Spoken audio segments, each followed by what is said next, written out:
Ардактуу телекөрүүчүлөр, азыркы учурда KG Group курулуш компаниясынан жакшы сунуштар бар. Тагыраак айтканда, Тынчтык Турак жай, Тынчтык проспектиси жана Түштүк магистраль көчөсүнүн кесилишинде жайгашкан аянты 128 чарчы метр болгон 3 бөлмөлүү батир жана кеңселер соода аянттары сатылып жатат. Бардык суроолор боюнча төмөнкү номерларга кайрылсаңыздар болот. Анан дагы Чыңгыз Айтматов Ордос Турак жайынан сиздерге төлөө мөөнөтүн 30 айга бөлүп, 1 чарчы метрин 30 000 сомдон сатып, сиз дагы Чыңгыз Айтматов Ордосунан ордолуу болсун деген каалоо тилекменен KG курулуш компаниясы ушундай акцияларды өткөрүп жатат. Андыктан дал ушул суроолор пайда болгон болсо, номерларга кайрылсаңыздар болот. Ал эми азыр биз сиздер менен алгачкы коногубуз менен тааныштырганга даярбыз. Светлана Такырбашева Беловодскийдеги балдар психоневрологиялык социалдык стационардык мекеменин башчысы келип отурат. Саламатсызбы? Саламатчылык. Кандайсыз? Жакшы келип алдыңызбы? Кудайга шүгүр, жакшы. Азыр сиз Беловодскийден түшүп бул жакка келип атасыз. Азыр Беловодскийден келдик. Таң эрте туруп ушинтип убактыңызды аябай келип бергениңизге чоң рахмат. Алгачкы эле сурообуз болсун.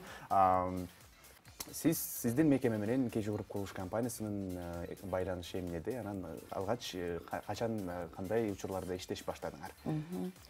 Бул KG компания группасы менен биз иштешкенибизге 3 жыл болду. Көп эле болуптур. Көп эле болуп калды. Анын президенти Самидин Имамидинович Ташев өзүнүн командасы менен ошо биздин балдардын майрамы болот го, эл аралык. Международный день защиты детей. Ошого дайыма келип турушат бүт командасы менен. Жөн эле келбей, бизге эң зарыл болгон нерселерди алып келет. Жөн эле көп коноктор өздөрү билгенин алып келет. Көбү сурайт эмне керек деп. Самидин Имамидиновичтин эң жакшы жери биринчиден сурайт. 1 ай, 2 ай мурун сурап, тактап, эмне керек, эмнеден муктажсыңар деп. Анан кийин көп жардамдарды көрсөтөт.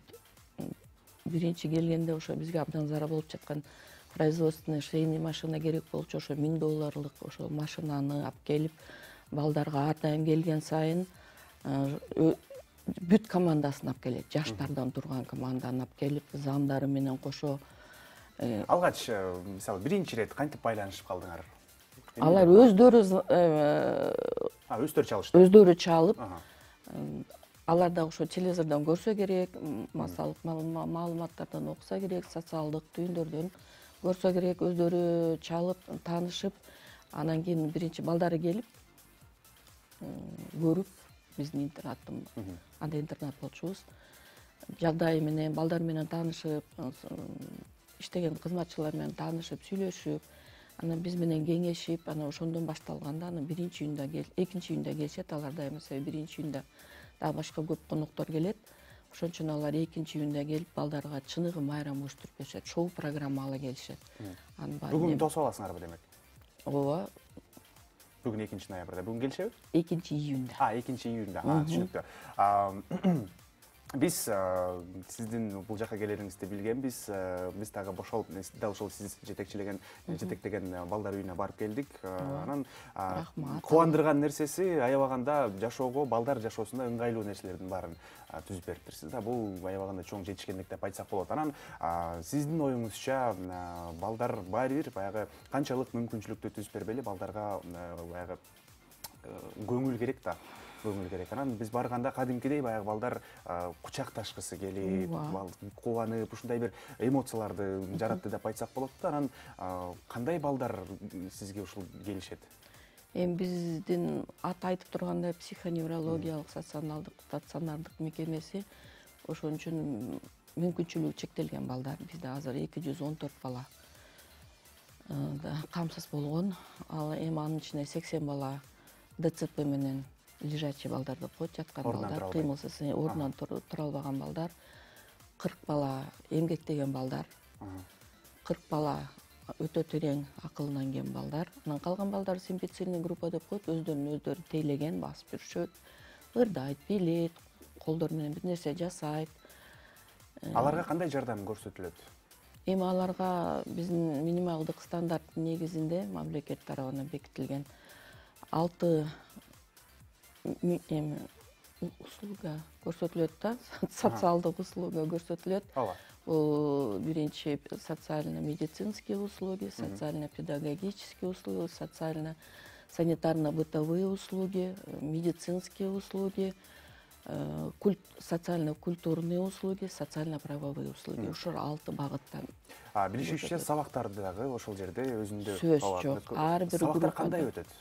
Кадимкидей элеби же башкача болобу? жок. Биздин балдар эми өзүнүн оорусуна байланыштуу мурун ошо деги эле уюшулгандан баштап булар окутууга болбойт, булар окутууга ал жетпейт деп эсептелип келинген, бирок 4 жыл мурун мен ошо балдарым менен аябай сүйлөшүп, алар менен кошо жүрүп турасың, билесиң да, алардын өздөрүнүн каалоосу менен эксперимент кылып биринчи 7 баланы начальный программаны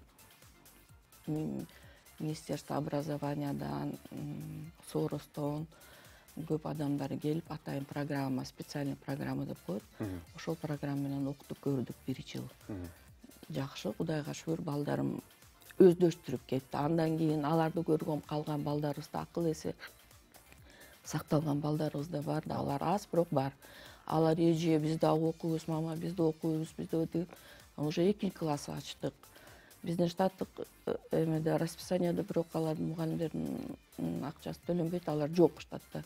Аларды ошо благотворительный фонддор бирөөсүн SDI төлөп берет мугалимдин акчасын, бирөөсүн Uplift фонд төлөйт. Биздин эмебиз менен былтыр Сокулуктагы реабилитационный центрде, анан Жалал Абадтагы психоневрологиялык мекемесинде дагы балдарды азыр окутуп жатышат.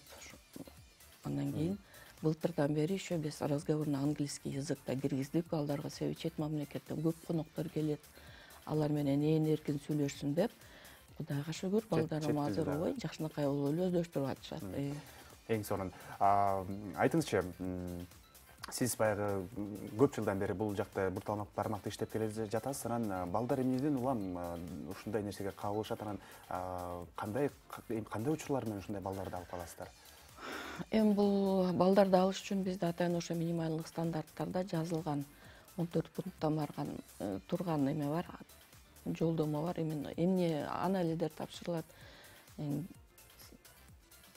Управление соцразвитиялардан акт обследования үйтүрүүчүлүгүнүн эметкен актысы керек, изилдеген актысы, пособие алабы, албайбы, ушул сыяктуу госрегистрден справка барбы, ал баланын мүлкү жокпу. Анан эң негизгиси МСЭКтен өтүш керек, социалдык экспертизадан, медициналык экспертизадан өтүп. Айтайын дегеним, мисалы балдарды, ата-энеси бар балдар дагы бар болуш керек сиздерде. Сурайын дегеним, кандай ата-энелер тыштап кетет дейм да ушул балдарды? Эми биздин балдар көбүнчө ушу үй шарттын жагынан начар. Андан кийин жалгыз бой энелердин балдары көбүнчө ошо эркектерге кичине таарынчын бар, ошо үйлөдө ошондой бала төрөлүп калса таштап кетишет да, ошо аялдар бакчылар өздөрү алышып, өздөрү кыйналып, андан башка да балдары болот. Айла жок, анан бизге өткөргөнгө муктаж болушат да. Себеби башка балдарын дагы багыш керек, иштеш керек. Оорукчан баланы караш үчүн үйдө отуруш керек. Сөз жок, ал кол бутту байлайт однозначно. Анан өзүң айткандай, биздин балдар ошон үчүн биз канчалык мээрим төгүп, канчалык шарттарды түзөбүз колдон келишинче, ошо спонсорлордун жардамы менен. Себеби өкмөттөгү каражат аз, өзүңөр билесиңер. Зарплата, питание, медицина, бүт ошол содержаниянын баарын төлөгөнгө да чоң рахмат айтыш керек. Ошо ата-эненин атынан да айтайын.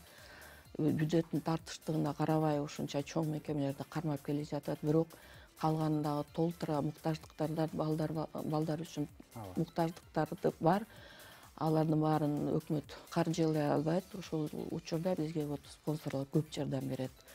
Себеби аларга жанагындай лежачий дегиле балдардын баарын эле памперстери керек, порошоктор керек. Бизде кир деген күнү түнү жуулат, даже майрамдарда.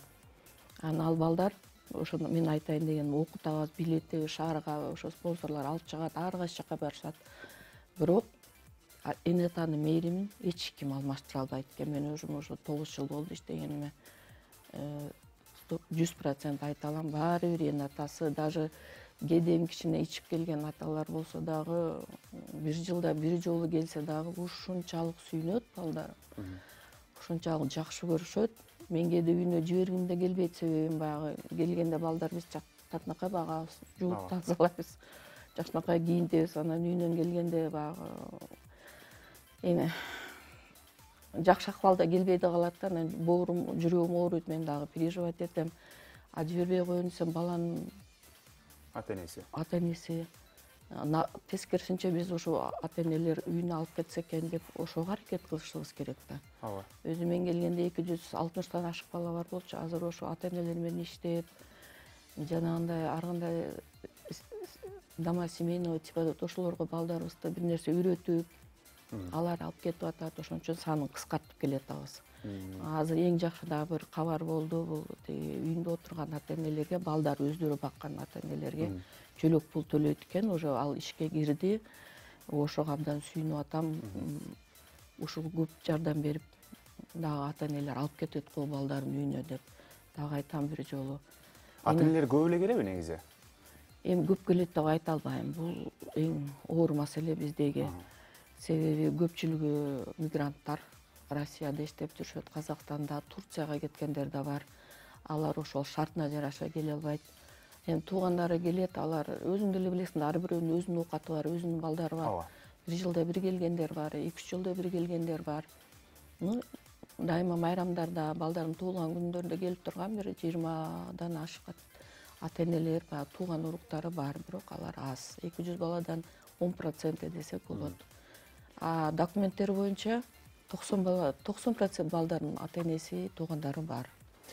Кандай учур болбосун, алдыңкы жылдары баары жакшы болот деп ишенебиз. Акыркы сурообузду кылалы, анда эфирибиз дагы аягына келип калыптыр. KG Group курулуш компаниясы менен 3 жылдан бери иштешип келатам дедиңиз. Кандай иш-чараларды аткардыңыз? Алдыда кандай иш-чаралар турат? Эми ушул KG группасына ушул мүмкүнчүлүктөн пайдаланып чоң ыраазычылык билдирем. Өздөрүнө деле келген сайын бул Самидин Имабиновичтин бир өзгөчө жагы бар да. Аябай ыймандуу, анан Аллага, Кудайга ишенет. Элге окшоп кетип калбайт. Концерт бүткөндөн эле мага белек бекчекеттерин берип коюп, командасы менен киргизип мага айтат: "Эже, жакшы насаат сөздөрүңүздү айтып, баарын жүрөгүнө жеткизип, батаңызды бериңиз" дейт да. Ушул жагы бир өзгөчө адам. Мен ошон үчүн бул кишини сыйлайм. Жаш болсо дагы көп баардык сотрудниктер, балдарыбыз баарыбыз кадырлайбыз. Булардын иши да жакшы иш, элди үй-жай менен камсыз кылуу дагы бир жакшы нерсе да. Ишинде ийгилик болсун, ден соолукта болсун. Алла таалам ушул группаны дайыма өнүктүрө берсин. Жаштары да жакшы. Биздин пландарыбыз эми Кудай буйруса деп турабыз. Ушу 1-декабрга чейин жаңы корпустун ачылышы болуп турат. Капитальный ремонтубуз да бүтөт. Ошого бир жаңы оформление керек. Мурдагы оформлениябыз колубуздан келишинче жасаган, бирок азыр жаңы бары жаркырап турса, мурдагы ал жарашпайт. Башкача дизайн кылып, башкача ошондой пландарыбыз бар. Ошого дагы биздин жана жакшы көргөн спонсорлорубуз ар дайым жардам берет го деген ойдобуз. Силерди күтөбүз ачылышка, келиңиздер. Туура айтасыз. Азыр сизди көрүп жаткан, балким кайдыгер карабаган инсандар дагы сиз менен байланышат болуш керек, сөзсүз түрдө. Сиз келип бергениңизге сизге чоң рахмат. Анда сиздерге да рахмат, силерге да чыгармачылык ийгиликтер. Дайыма элге кызмат кыла бериңиздер. Ардактуу телекөрүүчүлөр, эфирибизде бизде Светлана Такырбашева, Беловодскийдеги балдар психоневрологиялык социалдык стационардык мекеменин башчысы болду. Эфирибизди улантабыз, алдыңкы мүнөттөрдө дагы конокторубуз менен тааныштырабыз. Биз менен чогуу болуңуздар.